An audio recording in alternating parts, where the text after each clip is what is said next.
A ver, la Guerra Civil Española, pues la verdad es que el nombre se le queda un poco corto, porque lo que pasó en España entre el 36 y el 39 fue mucho, mucho más que una simple lucha entre españoles. Desde el primer día esto se convirtió en un asunto mundial, vamos, en un campo de pruebas para las ideas y los países que, muy poco después, se iban a enfrentar en una guerra total. Y ojo, que esto no es solo una forma de hablar, no es una metáfora. Para muchísima gente de la época, y para la mayoría de historiadores hoy, lo que ocurrió en España fue literalmente la primera gran batalla de la Segunda Guerra Mundial, un ensayo general donde el mundo entero probó lo que estaba a punto de llegar. Bueno, pues vamos a meternos de lleno en la cuestión. La pregunta clave que vamos a intentar responder es precisamente esa. ¿Cómo es posible que un golpe de Estado fallido en España acabara transformándose en un campo de batalla internacional? ¿Cómo se convirtió en una guerra donde otros, en realidad, libraban su propia lucha entre fascismo, comunismo y las democracias? Para entenderlo bien, esta es la hoja de ruta que vamos a seguir. Primero veremos por qué se le llama un ensayo para la guerra. Luego nos vamos a centrar en esas primeras semanas, que fueron absolutamente cruciales. Analizaremos el apoyo del Eje a Franco y, por otro lado, los aliados de la República. Después destaparemos la gran farsa que fue la no intervención y al final pondremos las cifras sobre la mesa para ver lo desigual que fue esta lucha. Pues sí, España se convirtió en el laboratorio perfecto. Fue el lugar donde las grandes ideologías del momento, el fascismo de Hitler y Mussolini, el comunismo de Stalin y, en medio, las democracias que no sabían muy bien qué hacer, chocaron por primera vez. Pero no fue solo un choque de ideas, para nada. Fue también un campo de pruebas militar. Aquí se probaron armas, tácticas, bombardeos, que muy pronto, y de forma terrible, se usarían por toda Europa. Nos plantamos en julio de 1936. El golpe de Estado no ha conseguido tomar el poder de forma rápida y el país ha quedado partido en dos. Y lo primerísimo que hacen ambos bandos, tanto los militares sublevados como el gobierno legítimo de la República, es mirar hacia afuera. Sabían perfectamente que sin ayuda del extranjero no tenían ninguna posibilidad de ganar una guerra larga. Aquí la clave es el tiempo, la velocidad de respuesta. Hay que fijarse bien en las fechas. Los sublevados piden ayuda y en menos de una semana la Alemania nazi ya les está mandando aviones. 4 días más tarde llega la ayuda de Italia. ¿Y la República? Pues tuvo que esperar hasta principios de agosto para recibir un apoyo muchísimo más tímido y limitado. Y esta comparativa lo resume todo a la perfección. La desigualdad marcó la guerra desde el minuto uno. Por un lado, Franco recibía aviones listos para el combate, de forma inmediata. La República, en cambio, se encontró con las dudas y los miedos de las democracias. Le llegaron pocos aviones, tarde, desarmados, y encima pagados a precio de oro. Esa ventaja inicial fue sencillamente decisiva. Venga, vamos a ver la magnitud real de esa ayuda a Franco, porque no estamos hablando de 4 armas o de un apoyo simbólico. No. Estamos hablando de una intervención militar a gran escala, organizada por la Alemania de Hitler y la Italia de Mussolini, que cambió por completo el rumbo del conflicto. Aquí es donde la balanza empieza a inclinarse de verdad. Empezamos con Italia. Mussolini envió casi 80.000 hombres. Y que no nos engañe el nombre, ¿eh? Cuerpo de tropas voluntarias. No eran voluntarios idealistas, eran soldados regulares del ejército italiano y milicianos fascistas. Un auténtico ejército expedicionario que combatió en batallas clave como la de Guadalajara o la ofensiva de Aragón. La ayuda alemana fue diferente, más tecnológica, más quirúrgica, por así decirlo. La Legión Cóndor, aunque era más pequeña en número, estaba formada por especialistas de élite, los mejores pilotos, técnicos, expertos en tanques, que no solo lucharon sino que entrenaron a las tropas de Franco y, sobre todo, probaron la maquinaria de guerra más moderna que tenía la Luftwaffe.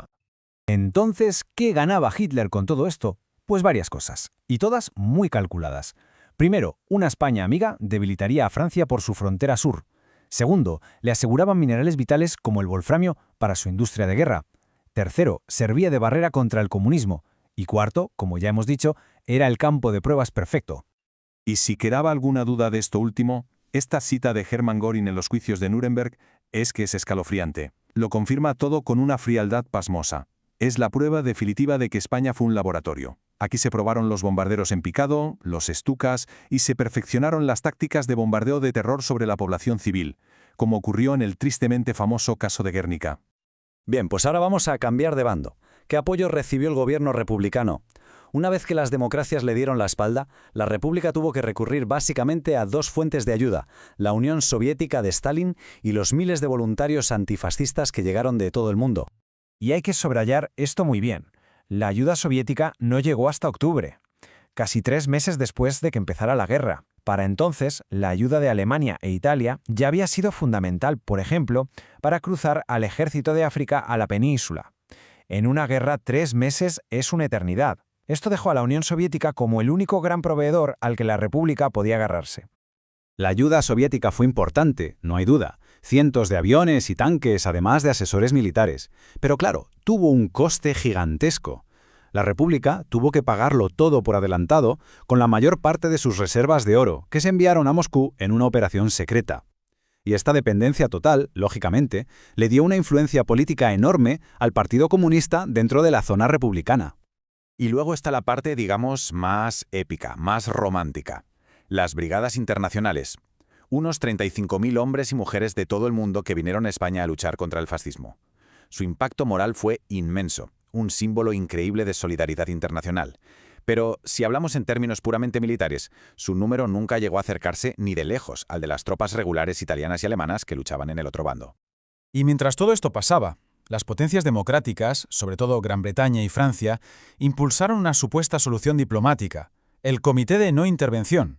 La idea, que nacía del pánico a que estallara otra gran guerra en Europa, era intentar aislar el conflicto, que no se extendiera. Sobre el papel, pues sonaba hasta razonable. Todos los países se comprometían a no vender armas ni a intervenir. El problema, el fallo garrafal de esta lógica, es que trataba por igual a un gobierno democrático y legítimo que a un grupo de militares sublevados. Le negaba a la República su derecho internacional a comprar armas para defenderse. Y aquí es donde la teoría choca de frente con la realidad. El comité fue una farsa, un auténtico paripé. Alemania e Italia firmaban los papeles de la no intervención en Londres, mientras sus barcos y aviones no paraban de descargar material y tropas en España. La Unión Soviética también se lo saltó. ¿Y quiénes lo cumplieron a rajatabla? Pues principalmente Gran Bretaña y Francia. El resultado, un embargo que solo funcionó en una dirección, asfixiando a la República mientras el bando sublevado recibía ayuda sin parar. Después de ver todo esto, creo que es el momento de visualizar esa desigualdad. Vamos a ponerle cifras a la intervención extranjera, porque los números finales nos dan una imagen clarísima de por qué el conflicto estaba tan desequilibrado. Empecemos por los hombres. Si sumamos italianos, alemanes y portugueses, unos 108.000 combatientes extranjeros lucharon para Franco. En el lado republicano, si contamos a los brigadistas y a los asesores soviéticos, la cifra ronda los 37.000. La diferencia es brutal, casi 3-1. Un bando tenía un ejército internacional mucho mayor luchando a su lado. Y en el aire, que en una guerra moderna es donde se decide casi todo, la diferencia era igual de clara. El bando sublevado recibió unos 1.400 aviones de combate modernos de Alemania e Italia. La República, por su parte, obtuvo unos 700 de la Unión Soviética. Una superioridad aérea de 2-1 que, lógicamente, fue clave en las batallas, en los bombardeos y en el resultado final de la guerra. Por tanto, la conclusión a la que llegan casi todos los historiadores es bastante rotunda. La intervención extranjera no fue un factor más que influyó en la guerra. No, fue el factor determinante. La ayuda rápida, masiva y de calidad de las potencias fascistas, combinada con la parálisis de las democracias, inclinó la balanza de una forma que ya fue imposible de revertir. Y terminamos con una pregunta que queda flotando en el aire para la reflexión. Pensemos en esto, la política de apaciguamiento, esa política de no hacer nada para no enfadar a Hitler, que paralizó a las democracias frente a lo que pasaba en España, fue exactamente la misma que le permitió anexionarse Austria y Checoslovaquia poco después. Fue aquí, en los campos de España, donde se perdió la primera gran oportunidad de frenar al fascismo, y con ello se selló el destino de toda Europa. Es una pregunta que todavía hoy resuena con muchísima fuerza.